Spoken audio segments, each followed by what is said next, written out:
તો નમસ્કાર ગુજરાત, સ્વાગત છે ફરી એકવાર આપનો આજના તાજા નવા હવામાન સમાચારની અંદર. ગુજરાતમાં વરસાદનું મેઘ તાંડવ, જે સિસ્ટમની આગાહી હતી એ સિસ્ટમ ગુજરાતને ધમરોળી નાખ્યું છે. ગુજરાતમાં 7 ઇંચ ટોટલ વરસાદ ગઈકાલે સાંજ સુધીમાં પડી ગયો છે અને આગામી કલાકો હજુ પણ ભારે રહેવાની છે. ત્યારે 8 તારીખથી સાંજથી ખતરો વધી રહ્યો છે અને 9 તારીખ આખો દિવસ હજુ ભારે રહેવાની છે. આગાહી 7 થી 10 તારીખની હતી. સિસ્ટમ હજુ પણ ગુજરાત ઉપર અવશેષો વેરી રહી છે. આ બધી માહિતી જે સામે આવી રહી છે તે મુજબ ગુજરાત રાજ્યની અંદર આગામી કલાકો ખૂબ ભારે બની શકે, કારણ કે સિસ્ટમી અવશેષો ગુજરાત રાજ્યના અંદર હજુ પણ ફેલાયેલા જોવા મળી રહ્યા છે, જેને લઈને આગામી કલાકોમાં ગુજરાતમાં હજુ પણ મધ્યમ ભારે વરસાદની સંભાવના છે. છેલ્લી 12 કલાકની અંદર ગુજરાતમાં 5 ઇંચથી વધારે વરસાદ ટોટલ પડી ચૂક્યો છે અને જ્યારે ભર ઉનાળે આટલા વરસાદો પડે છે ત્યારે ખેડૂતોમાં માતમ છવાઈ ગયો છે અને વિડીયો સામે આવ્યા છે ખેડૂતોના પાક બરબાદ થતા જોવા મળ્યા છે.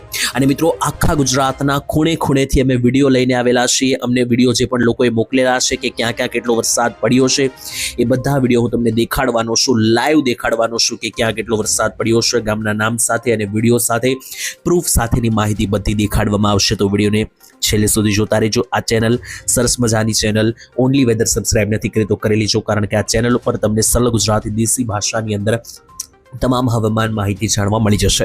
અને હવે આજના વિડીયોની વાત કરીએ તો આજના વિડીયોમાં માત્ર આપણે વરસાદ વિશે જ વાત નથી કરવાની. 3 થી 4 મહત્વની અપડેટ છે કે જે આપવાની છે. અને ગુજરાત રાજ્ય પર હજુ પણ સિસ્ટમોના અવશેષો યથાવત જે જોતા હજુ પણ જોઈ લો તો અત્યારે હાલ મિત્રો સૌરાષ્ટ્ર સિવાય જુઓ તો દક્ષિણ ગુજરાત, મધ્ય ગુજરાત ઉપર સિસ્ટમોના અવશેષો જે છે મિત્રો હાલ અત્યારે અહીંયા દેખાઈ રહ્યા છે. વાદળી એક્ટિવિટીઓ જોવા મળી રહી છે, જે જોતા આગામી કલાકોમાં હજુ પણ અહીંયા ગુજરાત રાજ્યની આસપાસના જે પણ પંથકો છે આ ભાગોની અંદર હજુ પણ માવઠાની સંભાવના બનેલી છે. અને ગણતરીની કલાકોમાં એક નવું વેસ્ટર્ન ડિસ્ટર્બન્સ કે જે અત્યારે હાલ દુબઈ પહોંચી ગયું છે તે પણ લગાતાર આગળ વધી રહ્યું છે ભારત તરફ. તો એ કઈ તારીખે આવશે એ બધી માહિતી જાણીશું.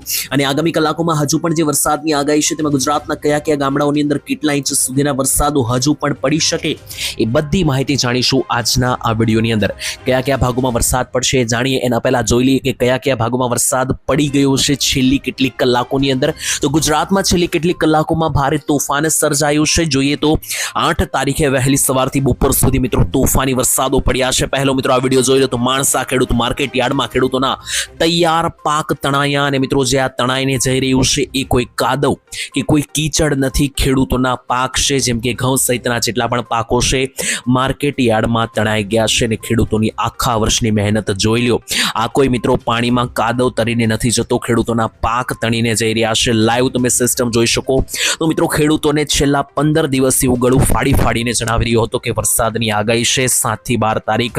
માર્કેટ યાર્ડમાં ના જતા, પરંતુ ખેડૂતોએ કોઈનું માન્યું નહીં. અને અત્યારે હાલ છેલ્લે જોઈ લો ખેડૂતોને જ્યાં કરોડો રૂપિયાનું નુકસાન ગયું છે, ખેતરો બરબાદ થયા છે અને માર્કેટ યાર્ડમાં જે ખેડૂતો પાક લઈને ગયા એના પાક બરબાદ થયા છે. ત્યારે 1000 વાર મિત્રો કહેવામાં આવી, આગાહી જણાવવામાં આવી, છતાં પણ ઘણા બધા ખેડૂતોએ આગાહી નકારી કાઢી.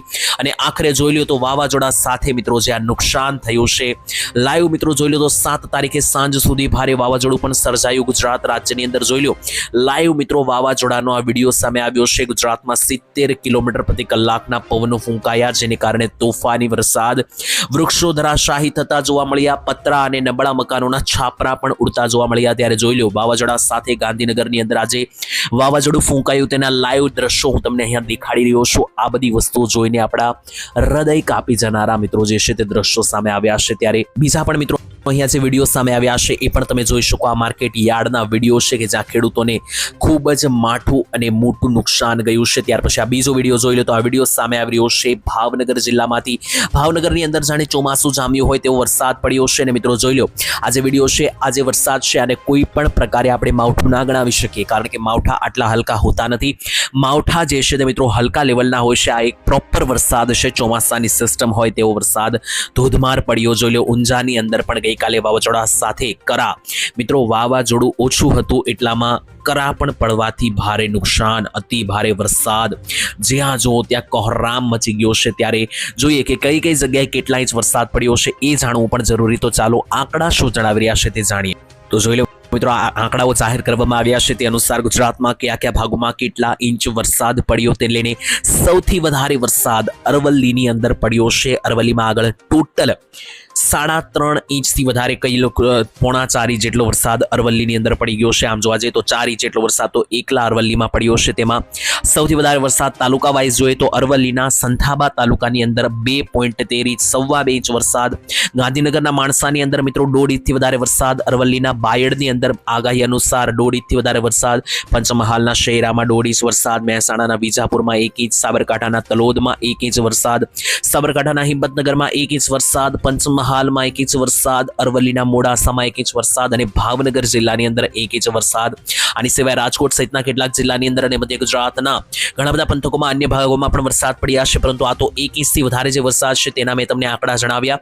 આની સિવાય પણ મિત્રો જે છે તે અડધા ઇંચના અને પોણા ઇંચના વરસાદો ઝાપટા સ્વરૂપે અનેકો વિસ્તારોની અંદર પડ્યા છે. ત્યારે કોહરામ મચી ગયો છે. લાઈવ વિડીયો તમે જોઈ લીધા. અહીંયા હાલ આગળ જે માહિતી મળી રહી છે તે અનુસાર જોઈ લો મિત્રો. હજુ ચોમાસાને લઈને પણ એક અપડેટ આવી રહી છે, પરંતુ આ વિડીયોમાં છેલ્લે જોઈએ ચોમાસા કેવું જશે તે લઈને આગાહી છે. પરંતુ એની પહેલા આપણે અત્યારે હાલ આજની વાત કરવાની છે, કારણ કે માવઠું જે છે તે હજુ પણ શાંત થયું નથી અને ક્યાંક ને ક્યાંક આ જ માવઠું આગામી કલાકોમાં હજુ પણ વિનાશકારી સાબિત થઈ શકે. તેની અંદર ગુજરાત રાજ્યની અંદર આજનો દિવસ કેવા વરસાદો જોવા મળશે, એટલે કે તારીખ સર જો તમને અપડેટ આપું તો 8 તારીખે બપોર પછીથી શરૂ થયેલી સિસ્ટમ, એટલે કે બુધવારે બપોર પછીથી શરૂ થયેલી સિસ્ટમ ગુરુવારની સાંજ સુધી જે ચાલવાની છે, તો એ સિસ્ટમને કારણે ગુજરાત રાજ્યની અંદર કયા ભાગને કેટલું નુકસાન પહોંચાડશે એ માહિતી જાણવી ખૂબ જરૂરી બનશે. તો ચાલો હવે આપણે એના વિશે થોડી ઘણી અપડેટ મેળવી લઈએ અને કોઈ ગામના નામ સાથેની અપડેટ જે છે તે જાણીએ, કે જેનાથી તમને ખ્યાલ આવે કે ગુજરાત રાજ્યની અંદર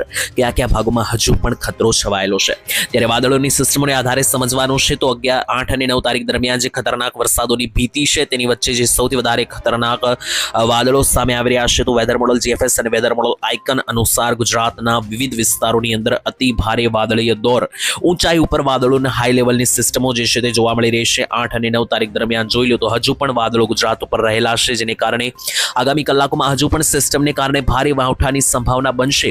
જો કે મિત્રો સૌરાષ્ટ્રવાસીઓને જણાવી દઉં કે સૌરાષ્ટ્રમાં હવે કોઈ વધારે ઘાતક માવઠાની સંભાવના તો નથી, પરંતુ ભાવનગર, બોટાદ અને અમરેલી જિલ્લામાં હજુ પણ છૂટાછવાયા માવઠાની પૂરેપૂરી શક્યતા રહેશે, કારણ કે આ બોર્ડરીય ભાગો છે અને બોર્ડર પાસે રહેલા ભાગો છે, એકદમ દક્ષિણ ગુજરાત પાસે રહેલા ભાગો છે.